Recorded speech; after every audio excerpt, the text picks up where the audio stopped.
fellow hunters. This is Rick Crawford with the Wildlife Hour. Today we're going to talk about elk hunting techniques and discuss some of the things that maybe hunters are doing wrong, why they're not having success with elk hunting. I've been elk hunting for over 30 years, and I remember starting out some of the frustrating times I had as a young hunter. I've always been an archery hunter when it comes to elk hunting. I have done a little bit of spike hunting for meat, but all my big bull hunting has been done with archery tackle equipment. I've helped a lot of rifle hunters harvest big bulls on these Western limited entry units. So that would be the first thing, is if you do get any of these limited entry tags, to get a really good outfitter, a really good guide, and then be in top physical conditioning, be intimately familiar with your weapon, and make your shots when they're presented to you. Now most of the elk hunting done during the rut is with archery tackle equipment, and so that's what I'm going to focus on here today. There's basically three things that I see that guys that are having a hard time killing a big bull are doing wrong, and that's what I want to focus on. These three keys, if you'll focus on and get these three things under control, then you'll get into some great elk hunting. The first thing is you need to research the area, and you need to know that there's quality animals in the area, or the quality of animal that you're after, and you need to know and understand the animal numbers. Some areas are going to have some bigger top end bulls, but they're not going to have a lot of elk. Some areas there's going to be a tremendous amount of elk. And so, depending on what you're looking for, if you're looking for a great elk hunting experience, get into one of these areas that has a lot of elk and get some elk hunting experience and have some success. If you're looking to kill a big 6-point bull, then you need to focus on areas that hold quality animals, and then hunt techniques that you can kill these animals. Some of the things you can do as far as this research goes is you can look at the statistics put out by the Fish and Game of these various states. You can talk to other hunters, look in hunting magazines, talk to local sportsmen, talk to guides and outfitters, see what they're killing, find the good areas, and find out why these areas are good. Some of the things that you may want to be concerned about are the wolf issue. How many wolves are in the area? Are there wolves in the area? You know, most of these areas that have a population of wolves, it's going to be more difficult to hunt elk. They're going to be a lot less vocal. They're going to be a lot spookier. They're going to be a lot more keyed up. And so you really got your work cut out for you if you're going to be elk hunting in an area with wolves. And so if you research your area, find the areas that have good elk populations, figure out the process of obtaining a tag, whether it's over the counter or whether you have to get into the draw system, and then do whatever it takes to draw that tag that you're after. In fact, I encourage people to find several different units in several different states and be applying and do everything in your power to get this elk, the draw system program, find something that works for you, your budget, and get into the draw. You can't draw anything if you don't put in. And so there's also some great areas where you can get an over-the-counter tag. Typically these areas have more hunters, particularly in the front country, and the quality of animals is not as good. But you can overcome some of these things by getting further into the backcountry, and I'm going to talk about that a little bit more right now. The second thing the first key is to research your area and get your permit. And the second thing is you need to get into the backcountry, away from the crowds, away from people. Get into the country as far as you can and still be in elk country, and away from hunters, away from pressure, away from roads, and then you can find elk in a more natural setting or situation where they're going about their daily business of rutting, doing their regular routines and activity, and you can hear the elk bugle, you can hear the cows calling and doing that. If you get into an area where you're hearing the elk bugle and cows are calling and you're not running into a lot of hunters, then you're in a good area. Of course, this getting into the backcountry requires some other necessary planning and research, and that is, how are you going to get into the country? If you're going to hike in there 5 or 6 or 7 or 10 miles away from the road, how are you going to get your elk out? Are you going to do it all on your back? Do you have several friends going in with you? Do you have horses or llamas or some way of packing your game out? Are you going to, do you have somebody that, are you going to have phone service in the area and you have somebody that's in the area that can bring horses in and pack this animal out for you? What's the weather conditions during your hunt? A lot of these September elk hunts, the weather is fairly warm, and you have to get your elk taken care of right away and hung up and packed out in order for the meat to not start to spoil and go bad, get bone sour.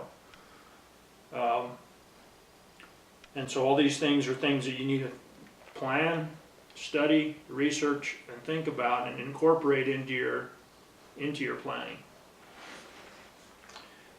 You're going to have to be in top physical condition if you're going to get into the backcountry. Even if you're using horses, an outfitter, or whatever situation you're using, you're going to have to be in top physical shape to elk hunt in the backcountry. You should be in top physical shape for any type of elk hunting. These elk are wild animals. They're up and down the hills. They're in rugged, remote areas. They're in dark, thick timber. And when you get one on the ground, then you got to be tough to get it out of there. And so physical conditioning and elk hunting go hand in hand.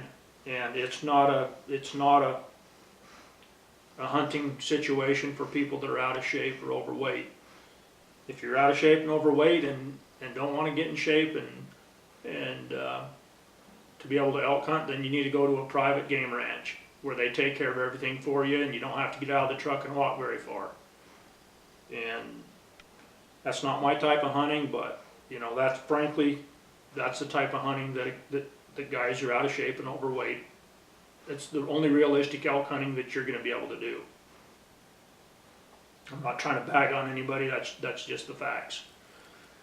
Every year I get guys that either want to come elk hunting or show up elk hunting or misrepresented themselves. They're overweight, out of shape, and they don't have a great elk hunt if they're that way, because all we can do is get them as far into the country as they can physically hike, set them on a water hole or a wallow, and hope for the best. And with elk hunting, you need to do what the elk are doing. And that usually means running around in the woods, chasing bugles, getting into pinch points at various places, and being very active. The third key of elk hunting success is that you need to use techniques that work for the elk in the area that you are in. Now, people that are not real familiar with elk hunting may think that a technique or a style of hunting that works in one area may easily work in another area, and it may. But there's a lot of situations and a lot of country that's vastly different. If you get in some of the low pinyon juniper country in Arizona, or some of the high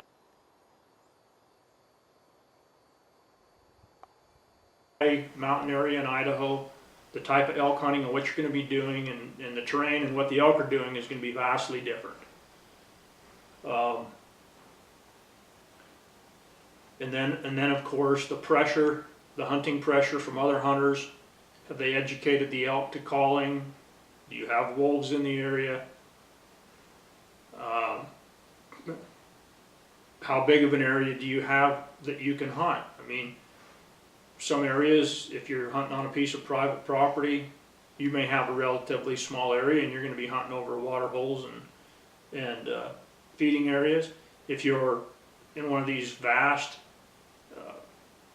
areas of the West that's public land, you're going to be doing a lot of walking, you're going to be chasing a lot of bugles, and you're going to be doing a lot of things that you wouldn't in some of these other areas. In more of these low southern elk hunting countries, water is a very key thing. And you can have a lot of success hunting close to water. You get into some of these mountain areas in Idaho or Montana, or even the high mountains of Utah, and there's water everywhere. You could sit on, I mean, there's mud puddles in the middle of the flats. There's water everywhere on these higher mountain areas. And so hunting over water is not very effective unless you're, for instance, find a really active wallow near a bedding area or something like that. You can have some success.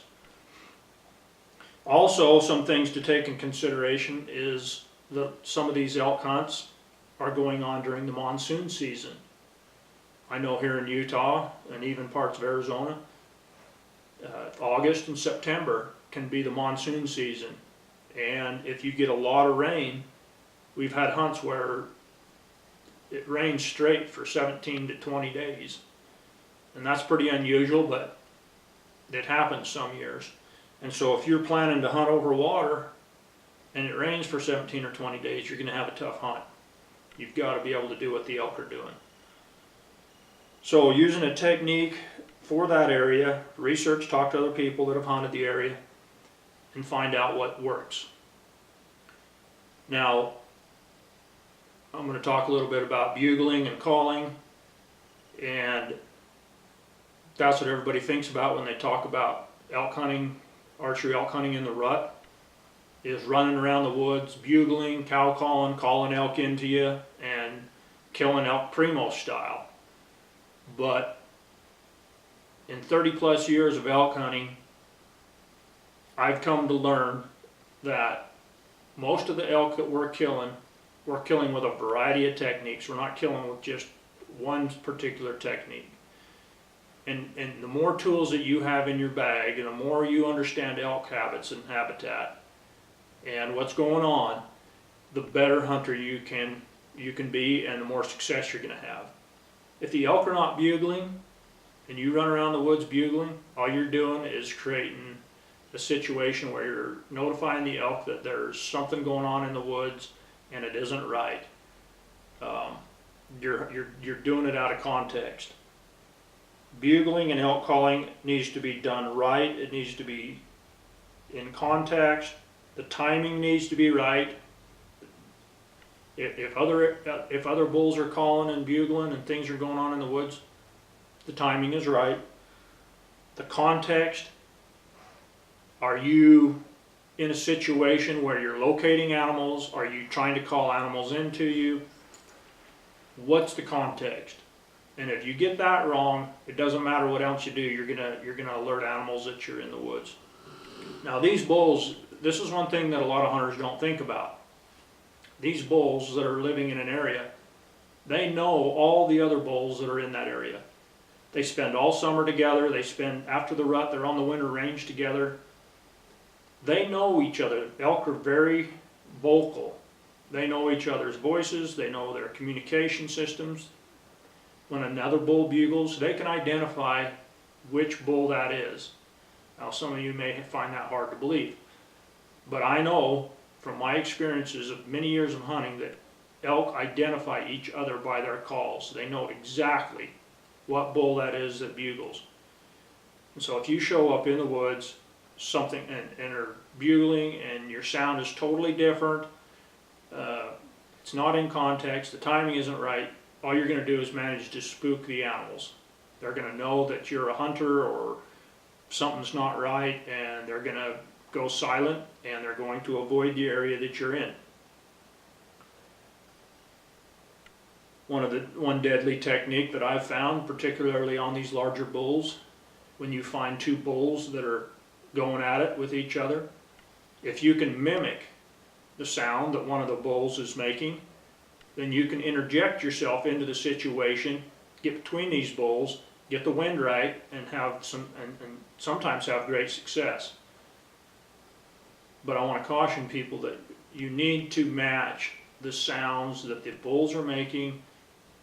If you call and bulls and cows are responding to you, then your sounds are right and everything, and things are going to be okay. You're going to have some success. If elk are bugling and you bugle, and then everything is silent for 10 minutes and they move off in another direction, my advice is don't try that again. Do something different. You know, try some cow calling or whatever. But when I'm hunting, I bugle as little as possible. You know, every once in a while I'll tentatively bugle into some areas to locate animals, to get things stirred up at the right time of day. And the right time of day isn't always in the morning and the evening. I could be in the middle of the day. If cloud cover comes over, you have a front coming in, or your hunting and fishing times say that this is an awesome time, an awesome day, and an awesome time to hunt, give it a shot. Do some bugling, see if you can get something stirred up and located. I like to use bugling to locate animals or to stir something up, but I prefer to be as silent as possible and let the elk do the bugling, let the elk do the rutting, let them keep the party going, and I'm going to sneak into the party and try to take one of the participants. Let them, if they're bugling and carrying on and doing their thing, let them do it, and then you come in silently using the wind to get into there and try to set up. And then if you need to do a cow call to stop an animal, or an estrus cow if the breeding season is going on or whatever, to get a bull's attention. One of these, maybe you're hunting a big satellite and he's working around the edge of a herd, and you get everything set up just right, and you cow call and he responds to you, and he peels off and he thinks that he's got a cow that's lagged behind and he can pick up. You got a really good situation, but you need to be in close and you need to be set up every time you cow call or bugle, because you could get busted really easy. A lot of times these bulls will come in silently, totally silently. And if you're just walking down the hill bugling here and there, hoping that a bull 200, 300, 400 yards is going to answer you, you could bugle and here he comes on a string right to you, and then there you are caught in the middle of the open, nowhere to go, not prepared. And so that's another thing I caution people about, is never bugle or cow call or make any elk sounds, glunking or rubbing or raking a tree or anything, rattling antlers, whatever. Don't do anything without being set up with the wind right in a situation where you're ready to go with your bow, your arrows on your rest, your release is all ready to go, and you're set up and ready to hunt and ready to kill a bull if he comes in. Nothing like educating a big bull. I do a lot more cow calling than I do bugling, and basically the only cow calling that I do is like I just mentioned, to call a bull in a situation where you're in close and things are hot and things are happening, and you got two big bulls working, or some satellite bulls that are trying to interfere, and you can cow call and it'll be very deadly, very deadly. I'd also say that one of these pop-up decoys, these Montana decoys, or some of these decoys, I've made my own decoys out of cardboard silhouettes or material, and painted them, and made them look the right elk colors and the right shape, and roll that up and put it in your pack and tack it to a tree where you're calling or do whatever, and they can be very effective. Elk have good eyesight, and a lot of times these bulls will hang back and they'll bugle and try to call the cow to them, you know, or they'll try to look. They'll be back in the trees, you won't have a clear shot, and they'll be looking, trying to see something, and if you have a decoy, that's usually all you'll need. They'll see that decoy, they'll be convinced that everything's okay, and a lot of times they'll come right in and give you a shot.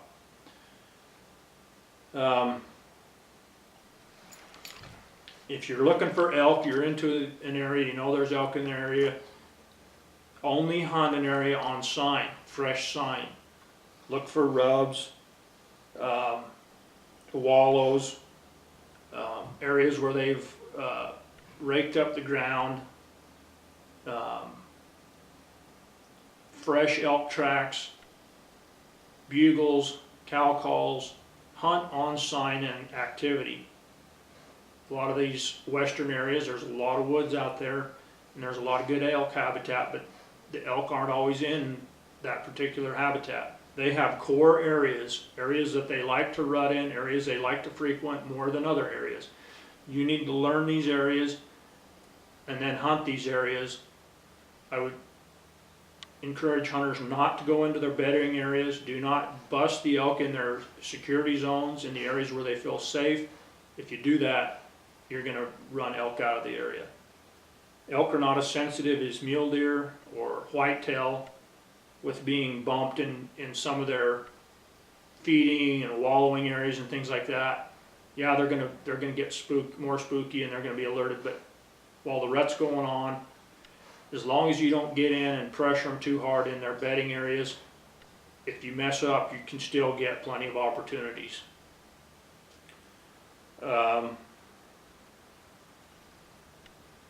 One thing that I find that a lot of hunters do is they'll hunt morning and they'll hunt the evening, and then they'll go back to camp in the middle of the day. And when the elk hunt's going on, when the rut's going on, I think that's the wrong thing to do. I think you should be out in the woods all day long doing something productive. And what I like to do is I like to chase the bugles, try to get in on the melees and the activity in the mornings and the evenings when the elk are calling.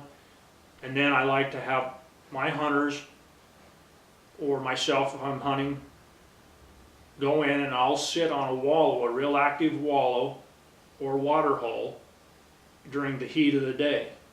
And I can rest and eat my lunch and do that, but particularly from 3 to 5 p.m. in the afternoon, from 3 to 5 p.m. in the afternoon, we have killed a ton of big bulls on wallows and water holes that are near bedding areas. If you can find an active wallow or water hole near a bedding area with bulls in the area, and set up on that, get the wind right, get settled in where you can shoot and you can set up without being seen, without spooking the animals. That is a very deadly situation for big bulls. Elk have to water every day.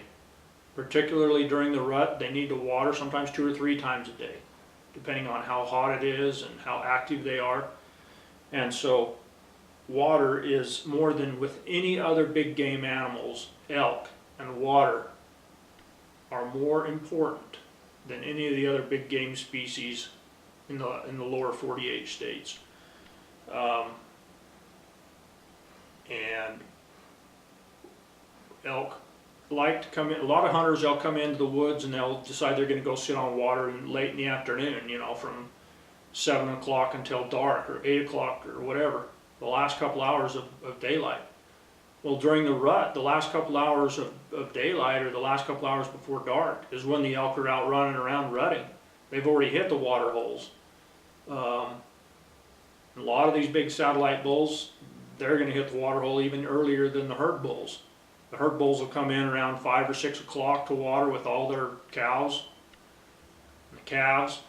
But these satellite bulls, these big satellite bulls, which in a lot of cases are bigger than some of the herd bulls, are coming in from 3 to 5 o'clock.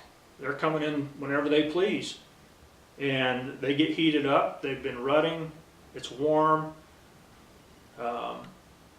they've been running around, they're laying in the trees in the shade, and they're still warm, and they need water, and they'll get up and they'll come in and wallow and tank up on water at 3 o'clock in the afternoon. And just a couple of years ago, I was helping my good friend Dace Schnoff on his limited entry elk hunt on the Boulder Caparowitz unit, and he killed his bull about 3:30 in the afternoon on a little hidden water hole back in the area near where the elk shade up for the day in their bedding area. And so do something productive with every minute of your time while you're hunting. All year long we look forward to the hunt. All year long, and we have what, 4 days, 5 days, maybe if you're self-employed you can take a week, maybe longer, and go elk hunting. But you look forward to it all year long, you know. And why do we go and we hunt for 2 or 3 hours in the morning, in the evening, in the morning, and then we lay around camp all day or do whatever, and we're not really hunting? Get out in the woods and hunt. Good things will happen. You'll be in an area and you'll hear where the elk are at. You didn't go back into camp and you're in an area sitting on water or watching a drainage or whatever, and you'll hear the elk bugling or find some activity, and then you'll decide to hunt that area and you'll kill a bull. Scout or sit on water or do something productive during the middle of the day when the elk are bedded down, so you can be prepared for your evening hunt.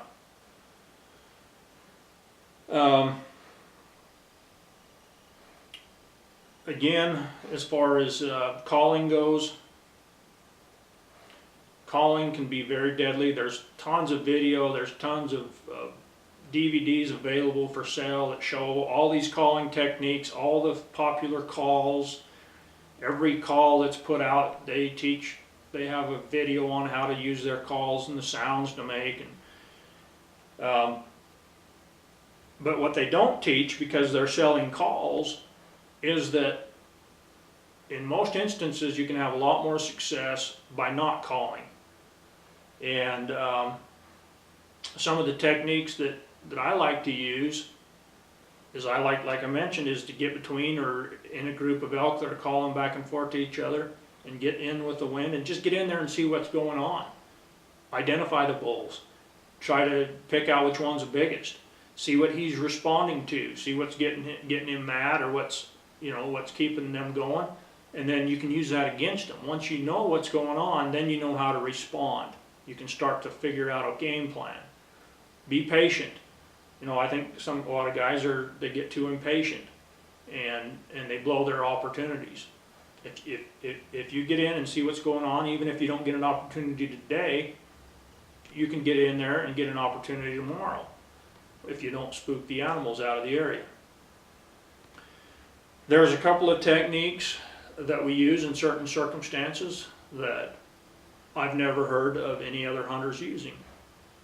And in some extreme situations when we're really working hard, particularly trying to kill some of these big herd bulls that have a lot of cows around them, they're really vocal. They're really hesitant to come into a cow call because they call to the cow. When you cow call, they call to the cow and they expect the cow to respond and come into them. And they're not going to leave their 20 or 30 or 50 cows and come and pick up one more cow while they're leaving all their cows vulnerable. And it frankly goes back to what I talked about earlier. All the cows in that area know who the head bull is. They know his call. They've usually been in the herd before. They know what's going on. There's no mysteries, or very few. And so if a cow calls and all the cows start chirping to call her in, hey, we're over here, and the bull bugles, hey, we're over here, and then the cow never goes in, he just keeps calling, it's out of context. Something's wrong there. And pretty soon the whole herd will just shut up because they realize that something's not right. And You know, there's a few techniques that you can do. We've had some success with. One of those things is you could get close, do a little cow calling. The herd responds, the bull responds, and then you can do some more cow calling and do a little squealy bugle. Like maybe this cow is being held hostage by some little raghorn bull. Sometimes you can stir stuff up that way. But if the bull grabs the cows in that situation and just takes them away, starts moving away, then you know that you've got to use a little bit different game plan. If you find a bull that wants to take his cows and leave when you bugle, sometimes if you know the country really well, you can use that to your advantage. We have a technique I call negative bugling. And when we find a big bull that we're after and he's a herd bull and he's got a bunch of cows, or even some of these satellites they'll bugle at you, but when you get close then they run away. You can, if you know the area really well, you can get your hunter to get around and set up into a pinch point. If you know the country and you know the funnels and the pinch points and where the elk are going to go, you can set him up. You got to have the wind right. You got to have everything set up right. And then you can go ahead and the bull and your hunter and maneuver, bugle, back and forth, inch in on them. You can move that bull, you can push that bull right past your hunter. I call that negative bugling. You're using bugling and calling to keep the bull's location so you know where to move, so you know where to call, and you're slowly trying to push that bull, herd that bull right past your hunter. And we've killed several really nice bulls that way that were responding. We couldn't get them to come into us, and we were up against some time delay. We had, where the hunt was either getting over or the hunter had to leave in the next day or two, and we were really trying to work hard to get them a bull. That will work on some nice herd bulls and some of these satellite bulls that won't come in. You can set your hunter up in the pinch point, keep track of the bull, push him gently, don't overdo it, just gently push him so that he's naturally moving away. He's taking the easy route. He's not trying to get away from you. You're not spooking him. He needs to go through the area past the hunter slow enough that the hunter can make a little noise, a little cow call or a little chirp or an animal sound and stop him for the shot. He can't be, rumbling through the woods. And so that negative bugling can be a very good method on the right bull. Another kind of off-the-wall thing that we've done from time to time when the situation calls for it, and when you have when you have multiple guides with you, and perhaps even your hunter knows how to use a cow call, you can do what I call create a melee. If you have some satellite bulls in an area, they're bugling back and forth, but they're not showing a lot of interest in coming in, you can stir up some things. And I've done this a couple times with some of my fellow guides and stuff. And you can have two guys that are good buglers. They can be, 100 yards apart with your hunter with one of them, and you can bugle back and forth like two bulls that are bugling at each other, and then you can throw in a bunch of cow calls in there. You can create a herd. You got a hoochie mama in each hand. You got a diaphragm call in your mouth, or a bite down type of cow call in your mouth. You've got a grunt tube and a bugle, and with a couple hoochie mamas in each hand and a diaphragm in your mouth that you can either cow call with or bugle with, you can sound like 20 to 30 animals if you do it right. And you can kind of move around through the woods that way, raking some trees, tromping on stuff, making some noises, and all of a sudden these satellite bulls that are bedded down or back up in the timber being shy, all of a sudden they'll get interested, and then pretty soon they'll start to come in. And we've actually called in bulls from a half-mile away, and I've got it on video. If I can find the video, I'll put it on at the end of this video that I'm doing here today, I'll put a few examples that you can watch and see. But we called in a really nice, probably a 365 bull from a half-mile away. We saw him come all the way down the hill. We kind of settled our melee down a little bit, kind of got closer together, and every once in a while we'd bugle and cow call, and he came all the way down the hill, came all the way up, and he came within 15 yards of us and of our hunter. And we passed on the bull because we were after a bigger bull, and we eventually did kill a lot bigger bull. So but it works, and that's one way, and I call that creating a melee. And you can do that with a couple of hunters that are efficient, and you have several different calls, and you can stir up the woods that way if the situation calls for it. Now, we did that on a limited entry unit where there wasn't any pressure, and we could get away with doing a lot of stuff. Now, if you were to do that in an area that has a lot of public area and the elk have seen a lot of calling, you're probably not going to have the same results. In that situation, you want the elk to do the bugling and the running around, and then you want to interject yourself into the middle of that without making a sound and try to take advantage of the situation. Some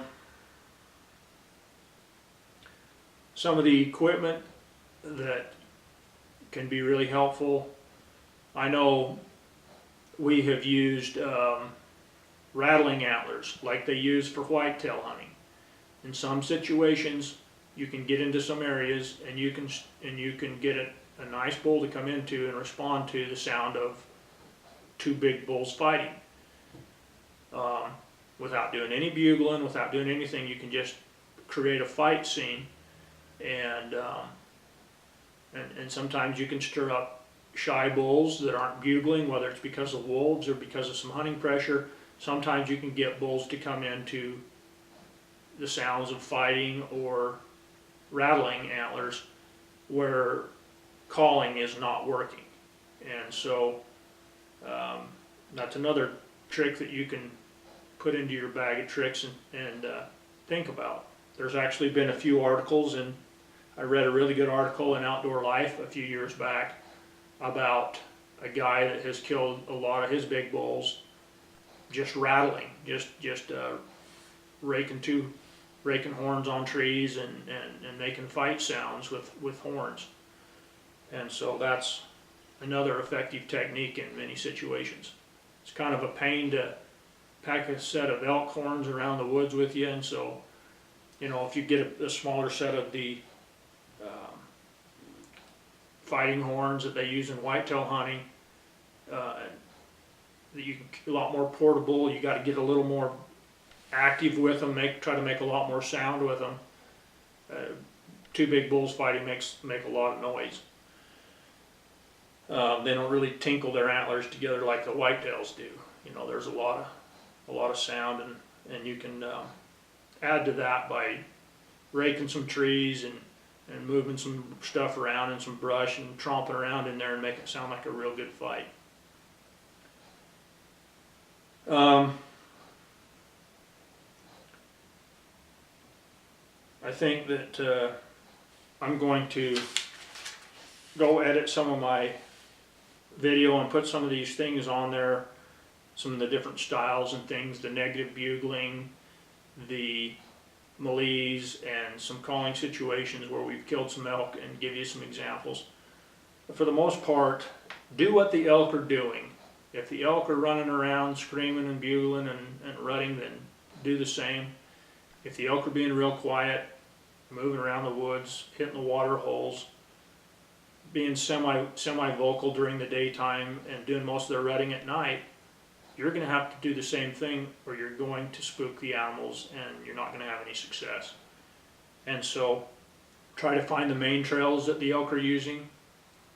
Elk really like to use trails, and you can set up on some of these trails and ambush animals as they move to and from feeding or watering or while they're rutting. And try to get in between where their bedding areas are and these other areas, and set up silently where they don't know you're there. Keep your scent levels to a minimum.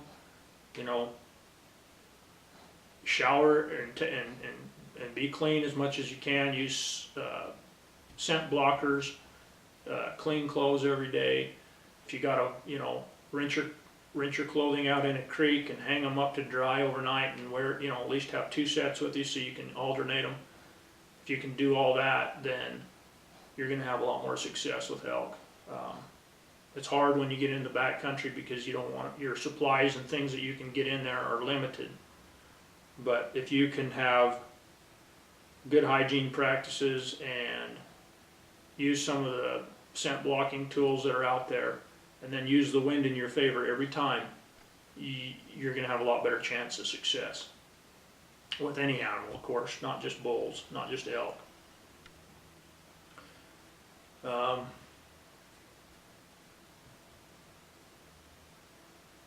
Okay, I think we're going to go into and show you some video clips now.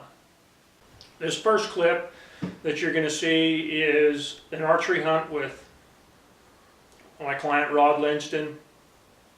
We had hunted really hard. We got in on some nice bulls. Things just hadn't gone our way. And a couple days from the end of the hunt, we got into a good area that I was very familiar with, and Rod was able to harvest a nice 370-ish class bull. We were able to slip in between a bunch of bulls bugling and get in by their cows, and then I did a little bit of cow calling to get the bull to pull over and check us out. I mean, we were right on top of the cows, and so he came over to check us out, and as he stopped and looked and turned and started walking back, I stopped him with a little cow call, and then Rod was able to make a great hard shot, and the bull didn't even go 80 yards away before he collapsed. But like I said, that was a scenario where the elk were doing the calling and we interjected ourselves into the middle of them, and that's the way I like to do as much of my elk hunting as I can. The elk don't know you're there. If you're calling and making noise, they know you're there, they're looking for you. It makes things a little more difficult. If the elk are just doing their own thing and then you get in there in the middle of them and just call or do whatever to stop the bull or to pull him off that last 50 or 60 yards, it'll work great. But when you're trying to work with the bull and the bull's trying to call you in, or he's not really responding to you very good, and he's sitting there looking right at you, it's a lot better off if you can get in close, set up, watch for your opportunity. Then if you got to do a little calling to pull the bull a few yards over to check you out or to stop the bull for a shot, that works great. Now there's a lot of situations where you can call a bull in, but like I said, it comes from experience, knowing the feel from the animal. If you call and he starts to come in, there's a good chance his bull's going to come in and you can get a shot. If he doesn't come in, he takes his cows and starts to move away, or he calls to you back and expects you to come to him, then you're going to have to do something different. And so in a lot of the elk hunting situations, you got to think outside the box, because the situation is never the same. The elk never do the same thing. There's never the same scenario. And it's a lot easier to call in a satellite bull, but when you're dealing with a herd bull, you got to do some things like I talked about earlier, negative bugling, where you set your hunter up and then get back and push the bull towards your hunter slowly. That's kind of a deadly technique for a herd bull.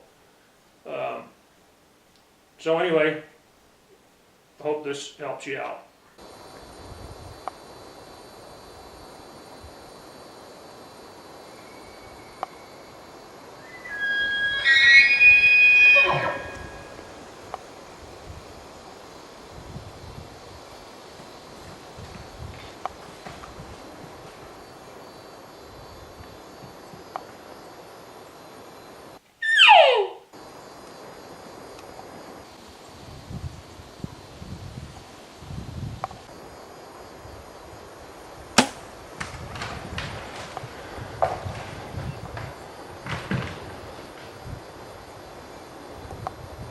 Well, we just had a great experience. We got up in here and they're elk were bugling. We got in between the bull and the cows and another bull, and the bull swung around right to us, and the cow spotted us and she spooked, and then the bull started walking, and Rod had a lane, and I made a little chirp, and he stopped, and he thumped it.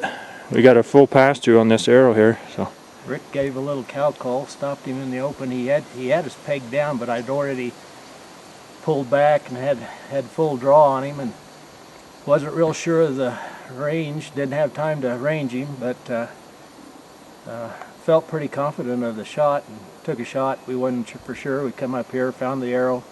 As you can tell, it good blood, complete pass through. Looks like lung blood. all right, that's pretty cool.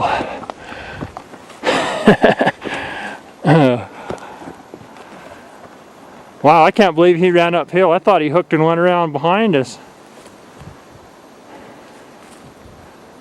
That's a nice bull. That's my first elk for the bow.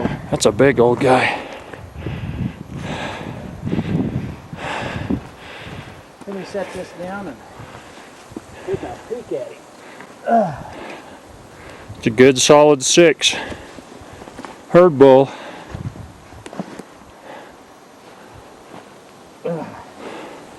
Boy, that's a perfect hit, you know, Rick? That's textbook. Oh, that heart has to be setting right in this area. Yep, that's textbook. You just smacked him right there in the heart. Awesome.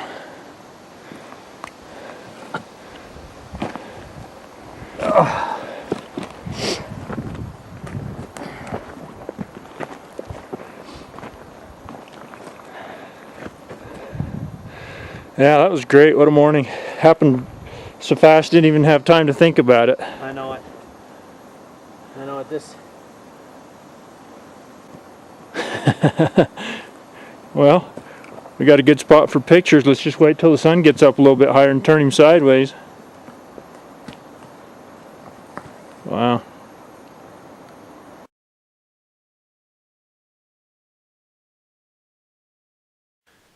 This clip right here is going to show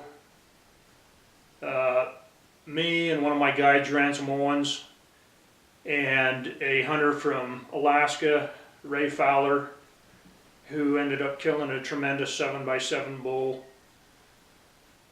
I don't have the bull kill clip on here. I'll put a few photos of the bull, but in the course of his hunt, we created at one time it was very hot. It was in the afternoon. The ground was like popcorn. Everything was noisy, and we were near a canyon with some dark timber. We decided to see if we could stir up some things, see if there was any bulls that we could get to come in. We were getting down to some crunch time with our hunt, and so Ransom and I began bugling back and forth, cow calling, walking around through the woods. I was raking trees. The sound is distorted because I was close to the video camera and bugling and calling, and the sound level created some aberrations in the sound, which some of the old video cameras were pretty prone to do. But anyway, we managed to call this bull in. It was a pretty nice bull, a 365 bull, from about over a half mile away. And we were able to stir him up, and I got a few clips of him coming in. And then once we saw the bull, we realized this wasn't a bull we were going to kill. And so we sat there and messed around to see if we could call him up to us. If we had been serious about killing this bull, I would have peeled back to call and bugle, or Ransom would have peeled back to call and bugle, and then the other guide would have been up with Ray, trying to, get some video, trying to coach him, trying to make sure that it was a bull we were going to kill. But once we saw that it was a bull smaller than what we were looking for, we sat down and started messing with the bull, and he eventually came up. Ray and Ransom could see him from where they were at. Ray could have shot the bull. I could see the tops of his horns. He's a nice 6x6, but like I said, on these limited entry units, some of these units, that's not the class of bull that you're looking for after putting in for the draw for 15 years.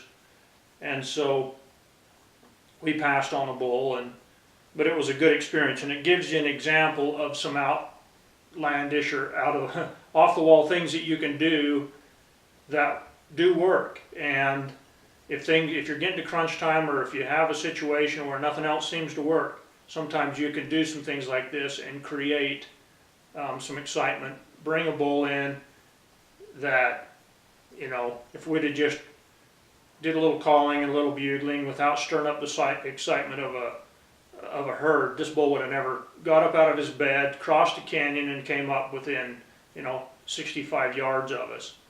And so this is just an example of some things that you can think about elk hunting if nothing else working.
Later on in Ray Fowler's hunt, we were able to get in to another group of bulls that were bugling.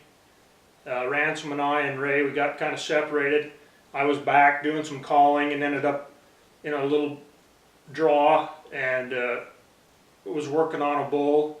I thought we were working on the same bull. Ransom and Ray were in one draw over, and they called up a different bull other than the big bull I was looking at, and Ray was able to shoot this giant 7x7 bull. And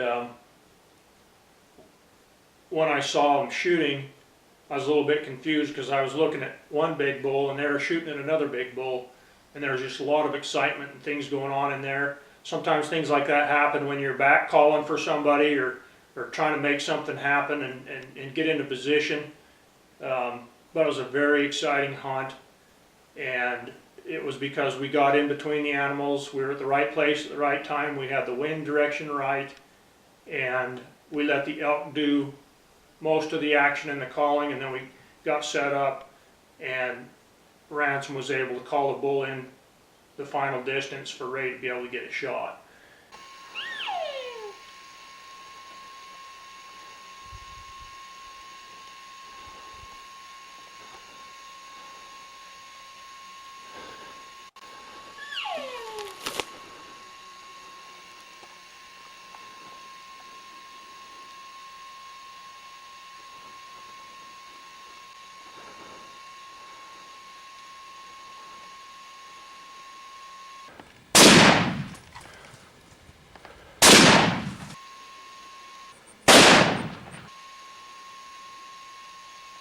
I think you're probably thinking he's overdoing it again, damn it. Look at this hog. Oh, is that awesome bull? He is a hog.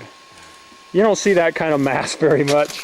That's heavier than Ray's. Even on this mountain, oh, I know it. That's an old bull right there. He was the herd bull. He had 5 or 6 cows, and he was running the other bulls off, and